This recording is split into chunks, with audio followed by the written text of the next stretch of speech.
Assalamualaikum warahmatullahi wabarakatuh. Perkenalkan, kami dari kelompok 2 yang beranggotakan saya Aris Dahlawi, Putri Rahmayana, dan juga Vera Munawarah.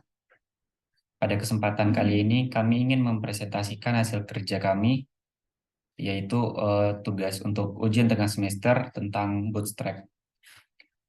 Dalam statistika, bootstrap sendiri merupakan sebuah metode pengambilan sampel acak yang digunakan untuk memperkirakan sebaran statistik suatu populasi.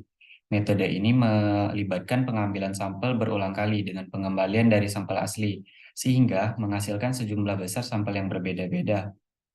Dengan menggunakan metode bootstrap, kita dapat mengestimasi sebaran statistik seperti mean, median, ataupun persentil, dan menghitung interval kepercayaan untuk parameter statistik tertentu. Bootstrap sering digunakan ketika tidak ada distribusi yang diketahui untuk data atau ketika distribusi asumsi tidak terpenuhi.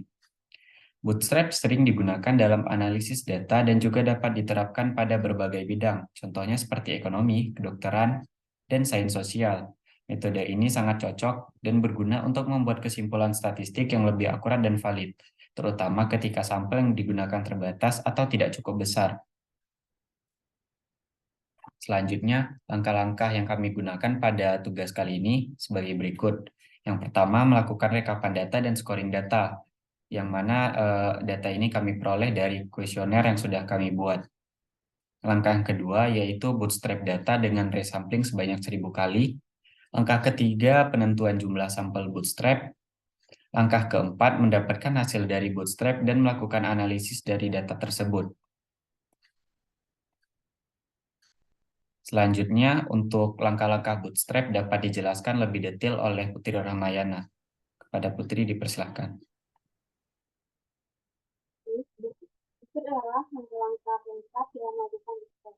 Untuk langkah yang pertama yaitu data yang didapatkan dari perusahaan merupakan data organisasi, maka data ini kemudian diubah menjadi angka, yaitu sangat tidak setuju menjadi 1, tidak setuju menjadi 2, netral menjadi 3, setuju menjadi 4, dan sangat setuju menjadi 5. Langkah kedua yaitu melakukan scoring data dengan cara merata-ratakan jawaban dari 10 pertanyaan. Untuk pertanyaan tersebut itu nama, angkatan, umur, jenis kelamin, X1 sampai dengan X6. Next.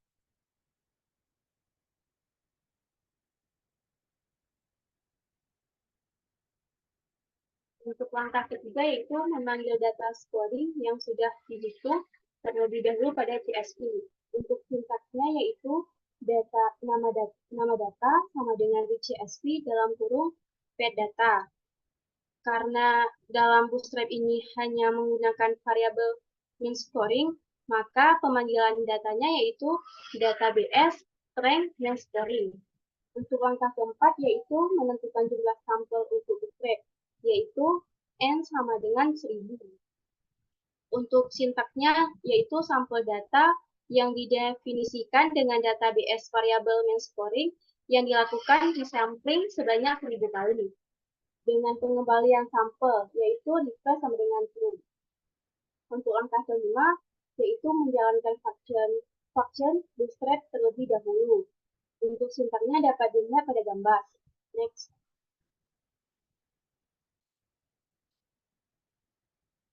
Untuk langkah keenam, yaitu menentukan jumlah sampel bootstrap. Untuk sintaknya dapat dilihat pada gambar. Untuk langkah terakhir, yaitu menampilkan hasil bootstrap dengan memanggil nama sampel bootstrap. Selanjutnya akan dijelaskan oleh Vera Munawarah.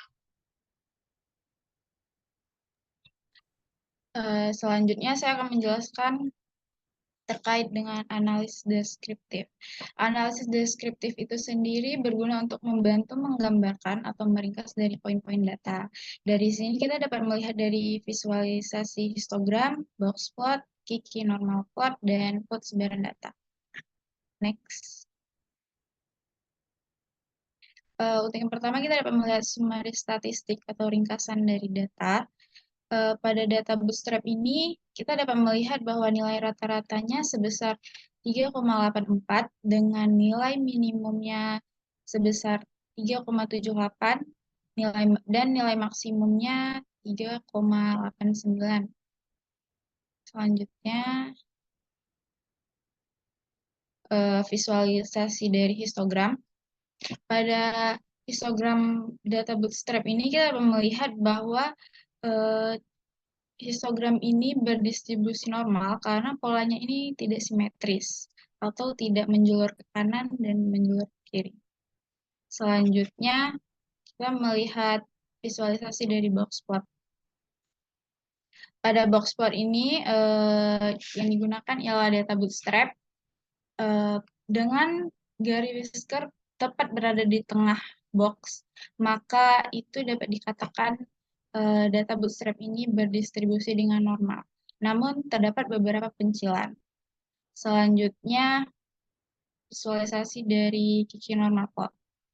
Pada Kiki normal plot data bootstrap ini, kita melihat sebaran data berada tepat di garis diagonal atau di sekitar garis diagonal, yang berarti data bootstrap ini juga berdistribusi dengan normal. Selanjutnya, visualisasi plot sebaran data.